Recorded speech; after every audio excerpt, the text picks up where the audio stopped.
umukuru w'inama nkenguzamateka nyeniteka Emmanuel Sinzohagera ari kumwe n'icegera ciwe ca kabiri nyakubahwa Cyriaque Shimirimana hamwe n'abakenguzamateka yaritavye ibirori vyabereye mu ngoro y'amakoraniro mu Kigobe kwigenekerezo rya 5 ndamukiza uno mwaka aho umushikiranganje w'indero n'ubushakashatsi François Nibizi yari kararahira imbere y'umukuru w'igihugu n'inama nshingamateka na nkenguzamateka.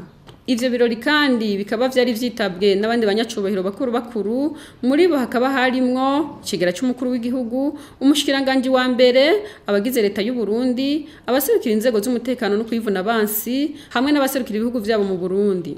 Kwigenekerezo rya 6 ndamukiza uno mwaka umukuru w'inama nkenguzamateka Emmanuel Sinzohagera yaritavye ibirori vyo kwibuka imyaka 27 irangiye umukuru w'igihugu nyenicubahiro Cyprien Ntaryamira yitavye Imana vyabereye mu gisagara ca Bujumbura bihagarariwe n'umukuru w'igihugu nyenicubahiro Evariste Ndayishimiye. Ivyo birori bikaba vyatangujwe n'inkuka y'imisa yabereye muri Cathedrale Regina Mundi irangowe n'umwongere wa diocese nkuru ya Bujumbura Musenyeri Gervais Banshimiyubusa.